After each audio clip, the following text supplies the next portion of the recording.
来了来了。李副官，准备出门？正准备出发呢。哎，等一下，那这个钱给你。一佩小姐，上次你给我的钱我还没用完呢。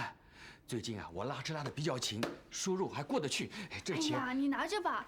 你要不拿的话，我就生气了。哎，你就不要跟我见外了嘛。可云好不好？起来了没有？一萍小姐，李嫂，哎，可云起来了，她今天很好，很亲切。一萍，你来了，你认得我了？我当然认得你。有的时候我认不出你，是不是？你常常不认得我。我好奇怪，脑子里空空的，好像有人把我的脑子挖走了一样。有的时候，我一直想，一直想，想得头都痛了，可还是想不起来。啊，想不起来就不要想了。我们去打水仗，走啊！打水仗？一佩小姐，你就不要担心了，把它交给我吧。你不知道我们上一次玩的有多开心呢。走吧。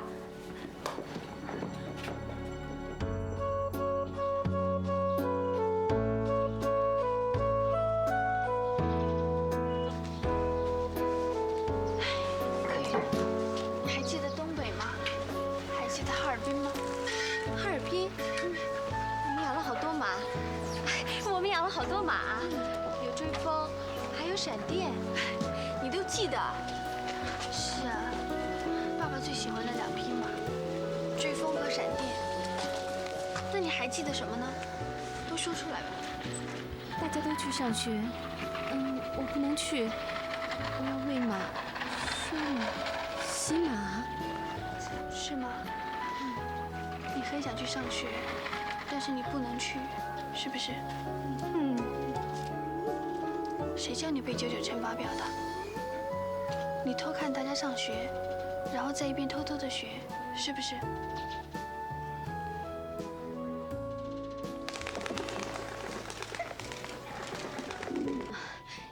猛儿，那是猛儿。什么猛儿？那谁是鸽子？猛儿是什么？司令大人的猛儿。猛儿。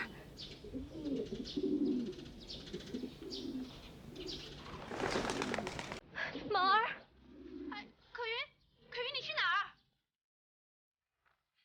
可云，可云。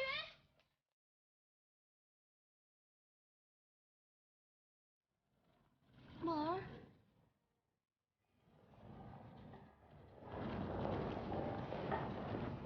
让开让开让开！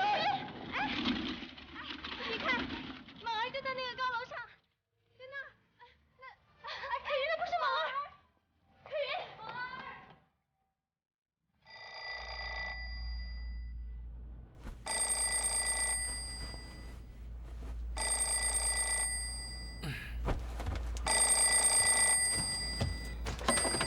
喂，哪位？书桓，你赶快过来！我在李副官家后门那条街上，可云爬到一个高楼的阳台围墙上了，她要跳楼，已经僵持好久了，她快摔下来了！你快来救命啊！我马上过去。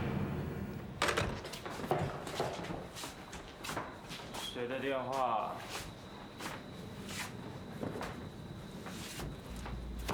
有人要跳楼。有人要跳楼！哎，我跟你一起去。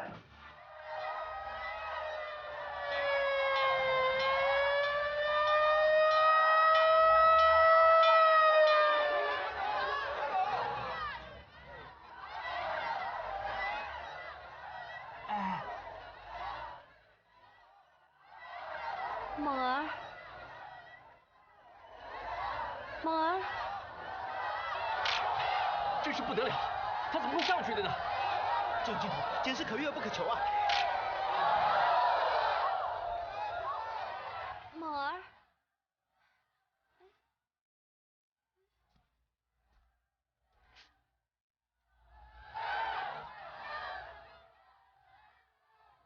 不要用闪光灯，别吓着他。猛儿。大家都不要靠近他，往后退，不要吓着他，退后退后，退一点，谢谢谢谢，拜托了拜托了啊！猛儿。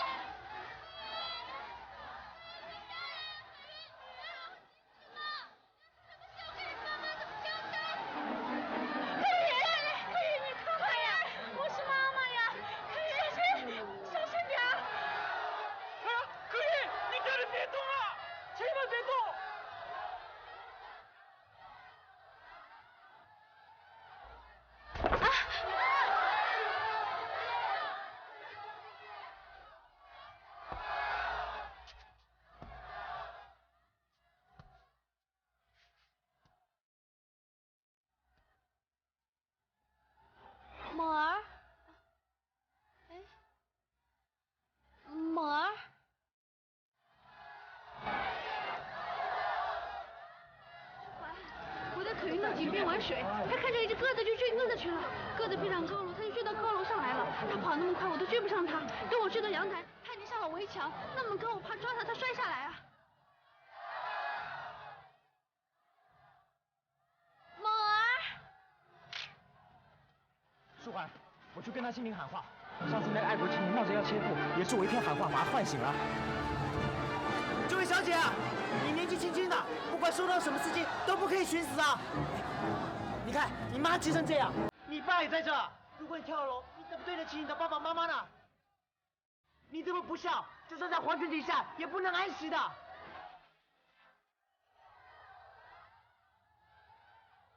猛儿，猛儿。杜飞，你别喊话，没有用的。他是个病人，不是要跳楼，他脑筋不清楚。有没有人有绳子？赶快拿件绳子过来，要好好的出绳子。有，我去啊。是要跳楼啊，这可麻烦了。舒缓，你千万不要轻举妄动啊！上次是只小猫，即使救不到，了不起是只猫，这次可是个人呐。而且上次那只猫卡住了不会动，这次状况不一样，你千万不要逞英雄啊！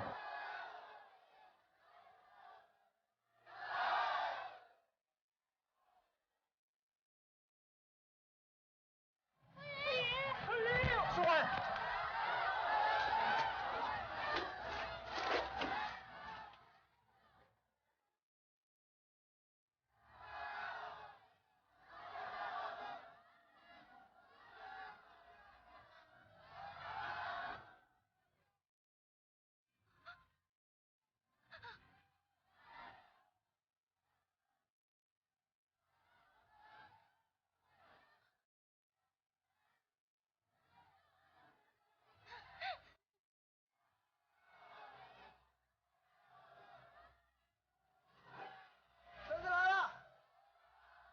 接着。舒缓，猛儿，猛儿，猛儿是什么？我不知道。猛儿是一只老鹰，司令在东北养了一只老鹰，口音负责照顾过。不管怎么样，先找只老鹰来，如果找不到，就找只鸽子来啊！好。哎，下面的，找只老鹰来，快去！好，我去找。哎，我马上上来。我来了。猛儿，猛儿，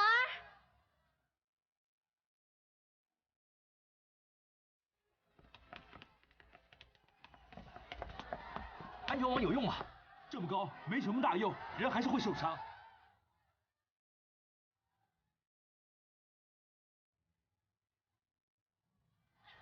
舒缓，舒缓，舒缓，舒缓，你赶快想想办法吧，不要等到什么老鹰了，它随时都会掉下来的。快点，好。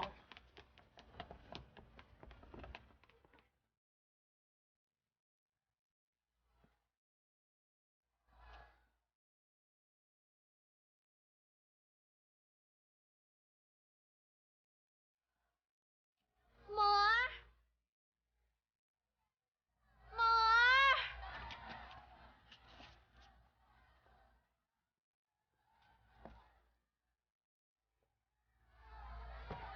你们慢慢接近他，最好弯下身子，从围墙下面靠近他，不要让他发现。路飞，我要用绳圈像套马一样的套住他，等我套住了，你们就伸手抱住他。万一我失手，你们也得抱住他。我们大家要配合得很好。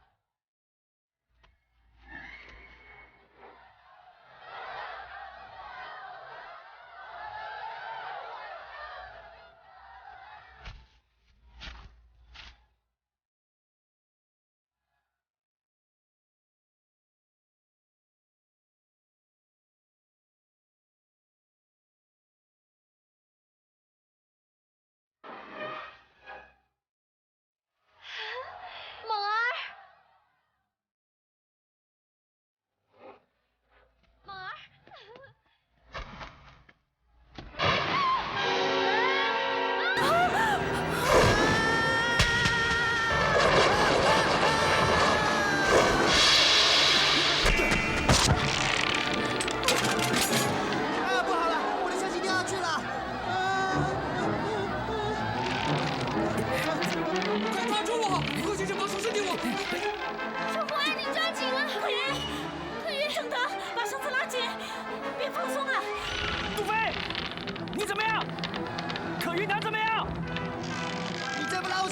我就要出事了！你不要紧张，我一定会救你的。你们放手，让我下去。何先生，你要小心啊！慢着点，慢着点。可云，你抓住绳子，千万不要松手啊！杜飞。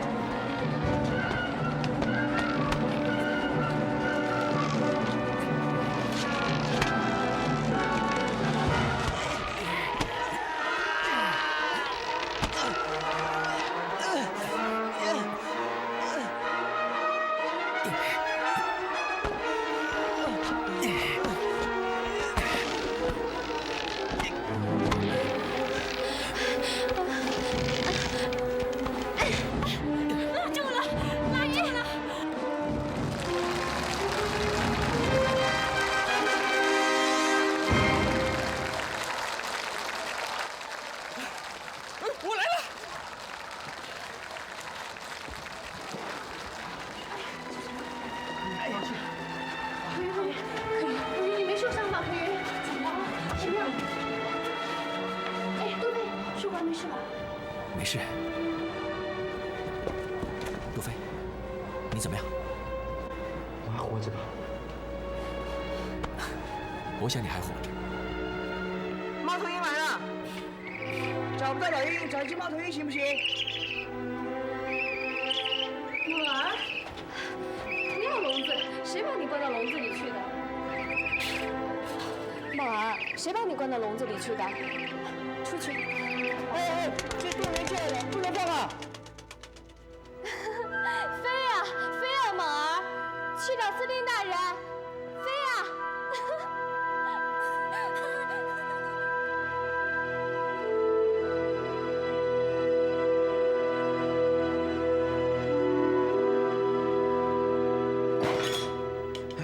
相机在我在，相机亡我亡，这次我铁定完蛋。你看，猛儿不会被抓到吧？那些人真是的，为什么要把猛儿关到笼子里去？也不知道猛儿会不会飞到司令大人那儿去，他能不能记得路？啊，可云，你看衣服都扯开了，咱们去换件衣服。走吧，走吧。来。今天幸好有你们两位，要不然可云这条命大概就没有了。我李正德不知道该怎样谢谢你们。李副官，不要这么说，还好帮上了忙。啊，这位是杜飞，我的好朋友，也是报社的同事。杜先生，对不起，这个相机我送去修修看。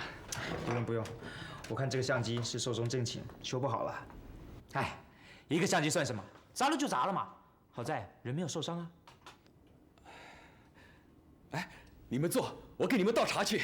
哎，不用不用，你就不要跟我们客气了。要是可云的病，我觉得不能够再耽误了。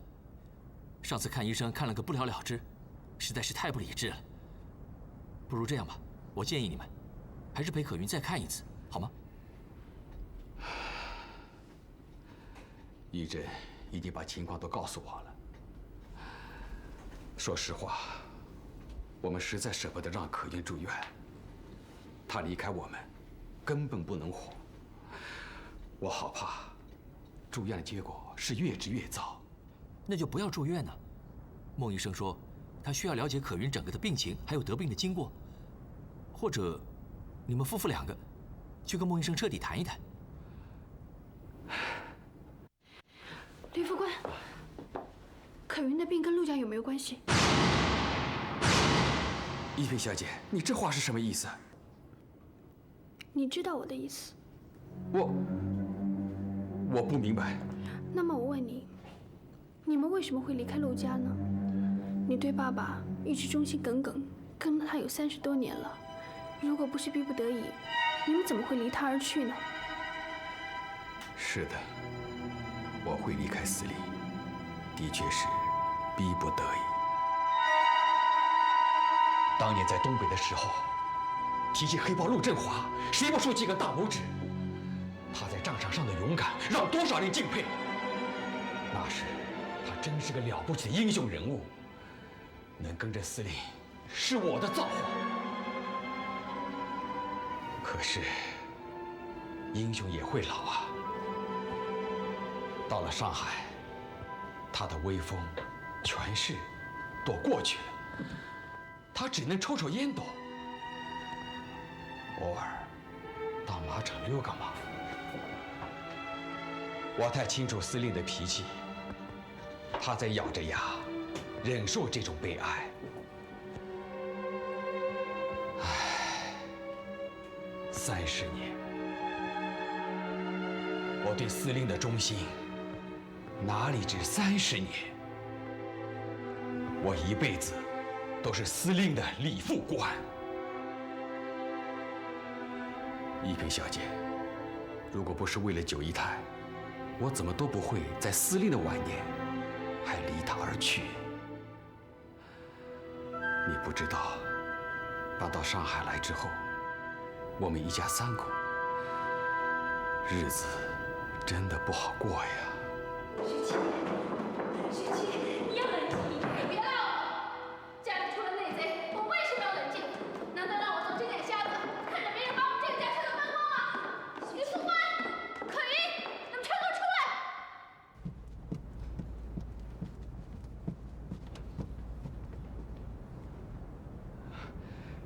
请问九姨太，叫我们有什么事儿吗？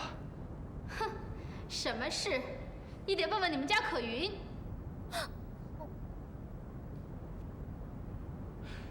九姨太，有话请直说。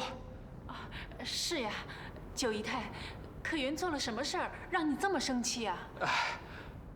哟，你们可真能够装糊涂。好吧，那我就不客气直说了。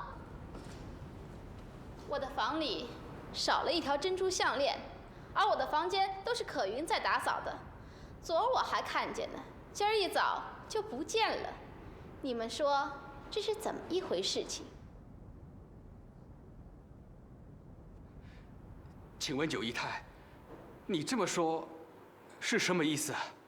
我的意思很清楚，是你们家可云偷了我的珍珠项链。没有，我没有。爸，你知道我是不会做这种事情的。爸，我是你的女儿，礼义廉耻我都懂，我怎么会做这种下流的事情呢？九姨太，你有什么证据？一口咬定是可云偷的。哈哈，真是笑话！你还有脸来反问我？你要搞清楚，我们陆家只有你们3个是外人，而且昨天也只有可云进过我的房间，这还不够吗？雪琪，李副官一家都是规规矩矩的老实人，你不可以这样冤枉他们的。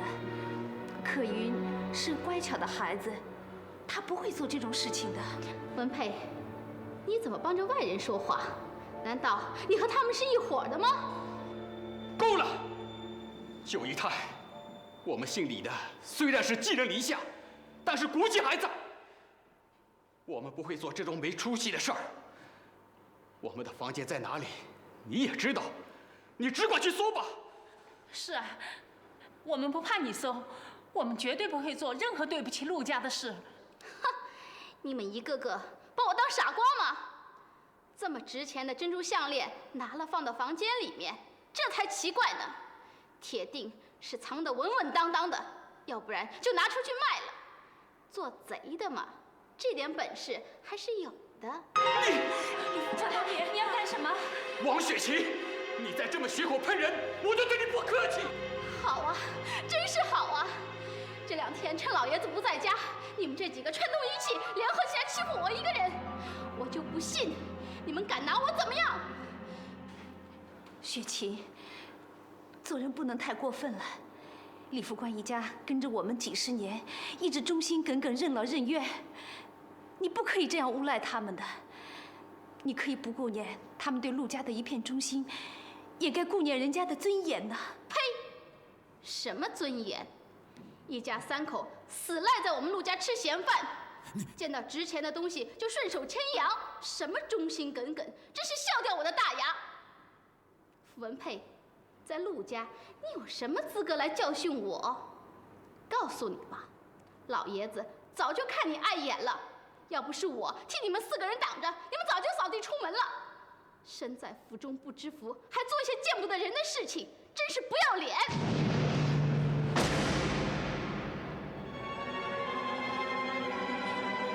九姨太，我在你们家虽然像丫头一样长大，可是我也念了书，学了规矩。我知道什么该做，什么不该做。你骂我冤枉我也就算了，反正我是个丫鬟。但是你为什么还要骂佩仪呢？她在你们家可是平等的呀。他和我平等，你的意思是他比我大？她是你的佩仪，是八夫人，而我是九姨太，是吗？你们这些不要脸的东西，竟敢在称呼上打压我！今天我不让你知道我的厉害，我就不是王雪清。九姨太，别打了，别打了！你大人不就是少人家？不要打了！王雪清，你疯了！你尽管疯吧，我们走，我们都会走。我们再也不要忍受你这个疯婆子！好，你竟敢骂我是疯女人！你这个混账东西！你们统统给我滚出去！九姨太，你的珍珠项链我找到了，是梦萍小姐拿去玩去了。找到就找到了，大呼小叫干什么？你们刚才骂我的话，我都记住了。等老爷回来，再一个个找你们算账。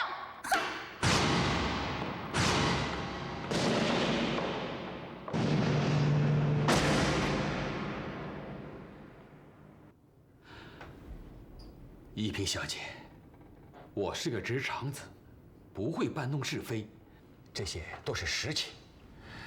九姨太是个非常难以相处的人，以八夫人这么宽厚温柔的性格，都受不了九姨太，更何况是我？我是军人，不是下人呐。书桓，你有没有觉得李副官一直在保护一个人？如果李副官有难言之隐，你就不要再追究了。我怎么能不追究呢？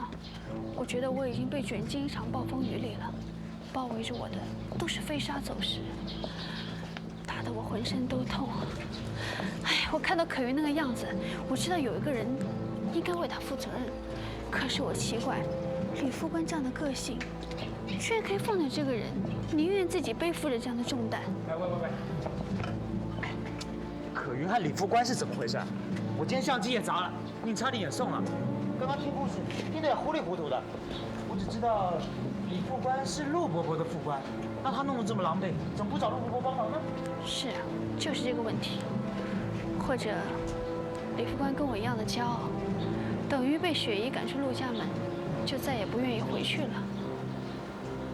杜飞，你在陆家千万不要提起李副官，就算在如萍跟尔豪面前，也要守口如瓶，知道吗？我又不是三姑六婆，没事张家长李家短，搬弄是非啊！我不是怕你搬弄是非，我只是怕你口风不紧。李副官要面子，你得帮他保持尊严嘛。是，拉紧拉链行了吧？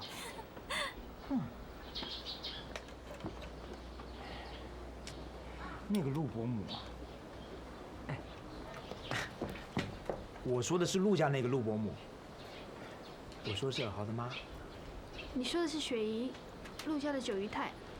对，那个九姨太听起来真有点可怕了。可怜的如萍哎。哎，你不可怜可云，不可怜李副官，不可怜李嫂，又不可怜我妈跟我，可怜如萍，什么意思啊？你们都可以摆脱雪姨，了不起搬出去，大家死不往来嘛。可是雪姨是如萍的妈哎，必须天天面对面，如萍怎么办？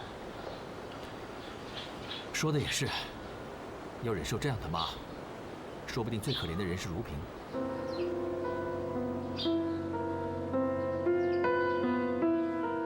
我现在没有时间去想你们那个可怜的如萍，我现在满脑子都是可怜的可云。我要把那个谜底抓出来，我要把那个该负责任的男人抓出来。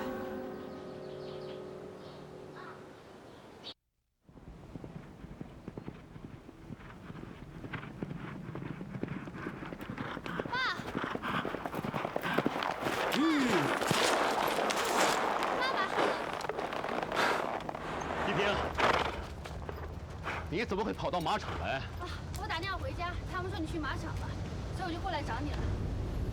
哦，找我谈话的？是，关于大上海的工作，我已经跟妈商量过了，要做到9月底，所以我希望爸也不要再去找秦五爷麻烦了，让我唱完这最后的2个月。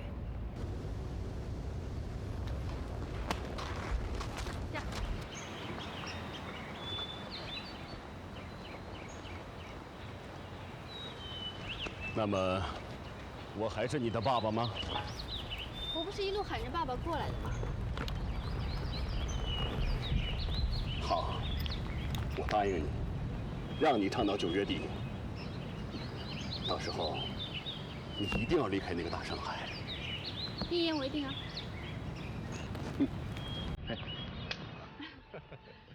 我带你去个地方。好，哎，走，嘿，走走。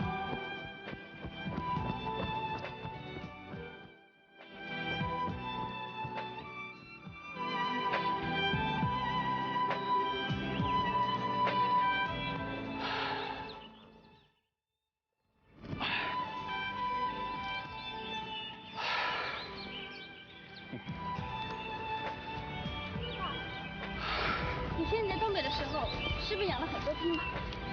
有追风，有闪电，是不是？还有一只老鹰叫猛儿。你都记得？不是我记得，是有人记得。追风、闪电、猛儿都不在了。我现在这匹马的名字叫回忆。回忆。未免太诗意了一点，不像是一匹马的名字啊。老陆，现在的我，除了偶尔让回忆跑一跑之外，还能怎么样？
简单明确地说，不要长篇大论。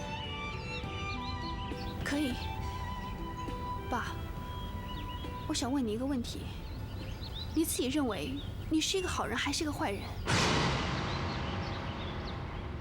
这算什么问题？这当然是个问题。每个人都有自己的道德标准，我姑且不论你在别人心目中是好人还是坏人，我只问你自己对自我的评价。到底是好还是坏？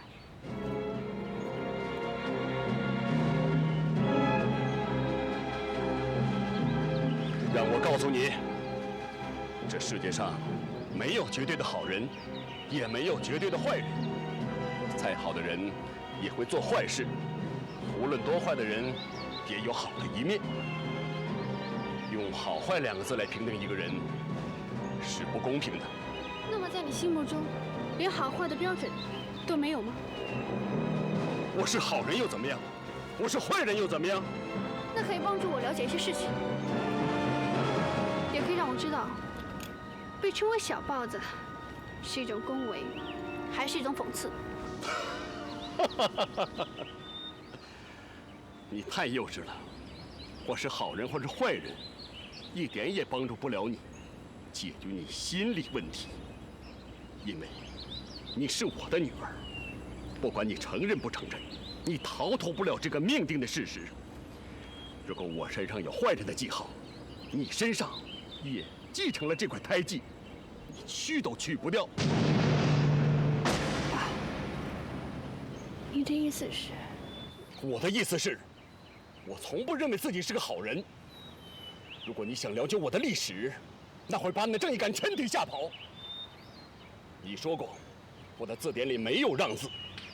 一个字典里没有一个让字的人，怎会是个好人？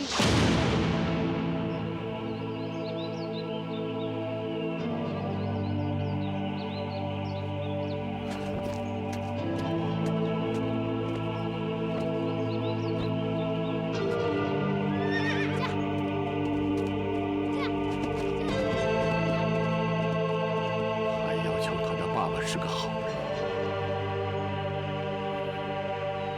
我到底是好人还是坏人？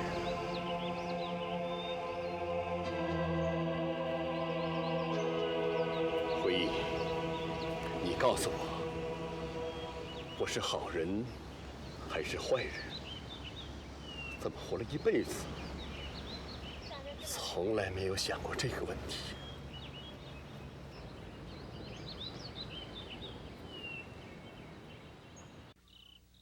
今天在马场和爸爸的一番谈话，让我心惊胆战。但是，当他昂首挺立、坦然直称他是坏人的时候，我居然对他产生一种敬佩的情绪。毕竟，能这样坦荡荡地承认自己坏，也需要勇气啊。我发现我跟爸爸之间越来越微妙了。看着他孤独地骑着回忆，我终于体会出，一个英雄的暮年，比寻常人的暮年更加可悲。但是可怜的是，让我如此心痛，我对那边的仇恨也依然存在，我没有办法放手。不过我的报复，好像只是一个念头而已，至今没有行动。除了我已经打败了如萍，成功的俘虏了舒缓以外。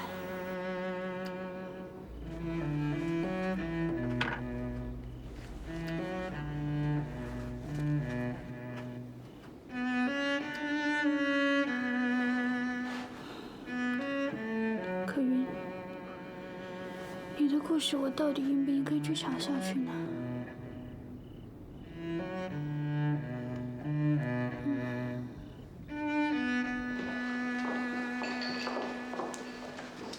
你呀，太不像话了！1年之内，你砸掉了2部相机，你太伟大了！哪有像你这样的摄影记者呀？你自己曾经说过什么话？你再说一遍。相机在我在，相机还我。那好，你现在准备怎么样？主任，我跟杜飞一起扣薪水，分期付款，我们再买1部相机。这个方法已经用过了，现在不能再用。杜飞，你现在只管跑跑新闻，摄影的事你就别管了。摄影记者的工作，我叫别人去做。哎，主任，你再给我一次机会啊！我保证不会再砸掉相机了。你保证？你保证什么？你根本什么也保证不了。你怎么？我给杜飞送相机啊！哎，杜飞，你相机修好了，而且保证啊，跟原来的一模一样。是吗？哎，这相机还能修啊？这不是修的，你买台新的。是啊，宝剑正烈士，红粉赠佳人，相机送给杜飞了。我买了部相机给你啊。哇，不一样就是不一样啊！新相机说买就买，出手真快啊！是啊，我是跟以前不一样了。我想买一部相机，我现在就可以买一部相机，所以我就更加了解金钱的意义了。好了，不打扰你们上班了，再见。我送你。哇，陆家的女孩个个是人物啊！主任，我我有新相机了，这回可捡到一条小命，不必切腹了。主任，今天的工作是什么？你呀，就去拍点安全的啊。这个博物馆在举办景德瓷器展览，你去拍点照片，写一篇专访。然后嘛，到植物园去，拍一点荷花的照片。啊，博物馆、植物园，这太不刺激了。哎，如萍放暑假了，正无聊呢。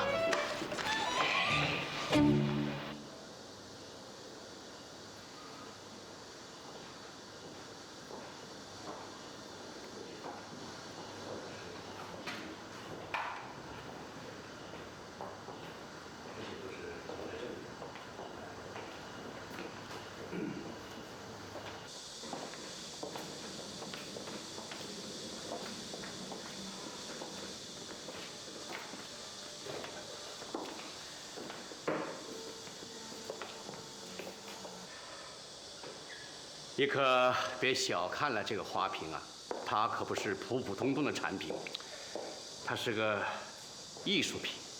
你看，这瓶底还有艺术家的签名，杨浩昭是陶艺家。据说他在做这个花瓶的时候，在窑里头烧烧烤烤，足足待了3个月。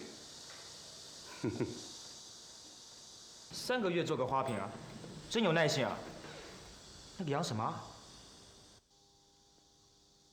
杨好昭哎，怎么会有人取名字叫杨好昭啊？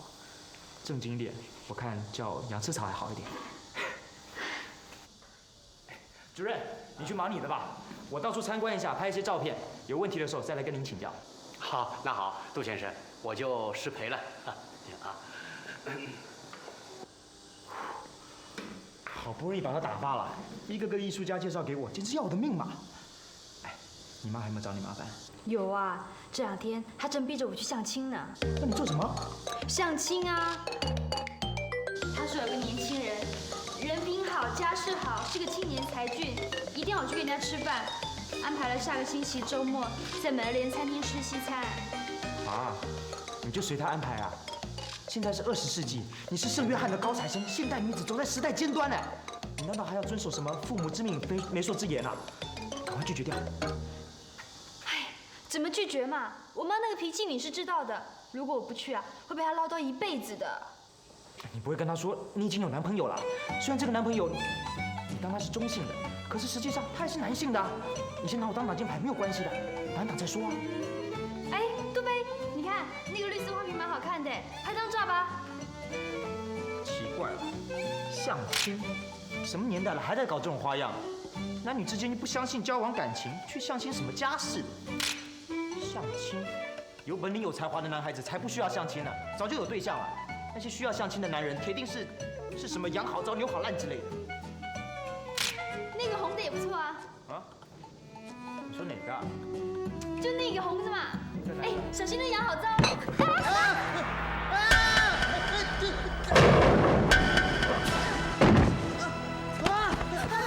不要掉，不要掉！哎，如萍，我捡到了，我捡到了！杜飞。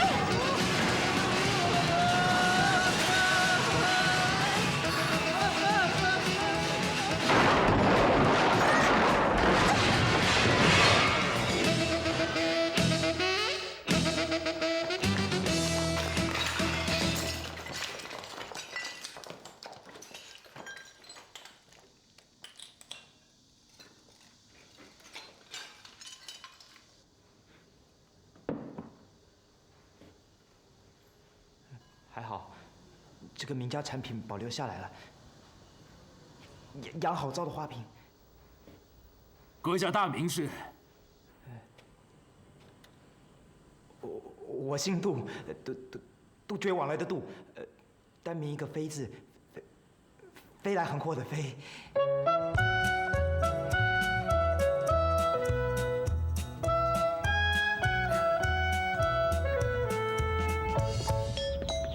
赶快，多拍一些好照片，将功折罪一下。可是这些花花草草有什么好拍的呢？最好发生一件抢劫绑票案，我来救人，再拍下一些精彩刺激的照片，说不定回去还比较好交代。对了，上次那个可云的照片不知道曝光了没有？说不定还可以写篇特稿。什么照片啊？可什么？没什么。我在想照相机摔烂的那一天，我和舒桓救了一个女孩，不知道能不能写。哎，怎么办嘛？我这次一定死定了。那些瓷器如果赔偿起来，我大概做一辈子都赔不完了。都是我不好，不该跟你东拉西扯的，是我分了你的心，你才闯下这么大祸的。这样好了，如果要赔钱的话，我回去跟我爸爸要，就说是我不小心撞到的嘛。那怎么行？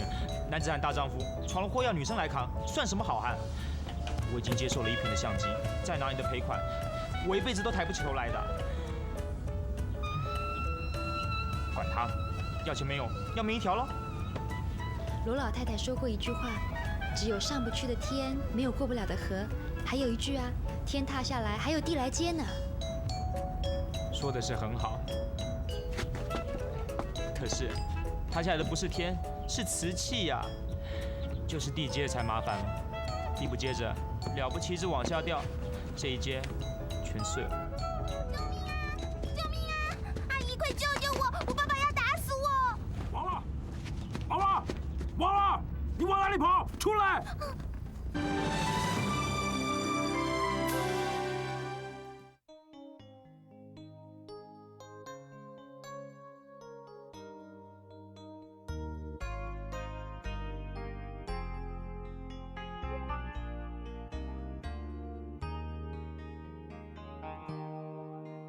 好想和你在一起，和你一起数天上的星星，收集春天的细雨。好想和你在一起，听你诉说古老的故事，细数你眼中的情谊。好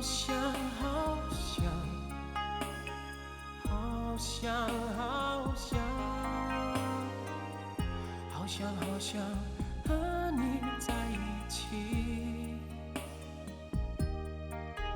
踏遍万水千山，走遍海角天涯，让每一个日子都串联成我们最美丽的回忆。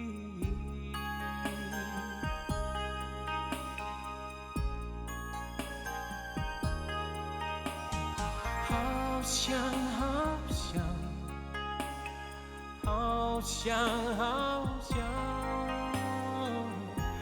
想和你在一起，踏遍万水千山，走遍海角天涯，让每一个日子都串联成我们最美丽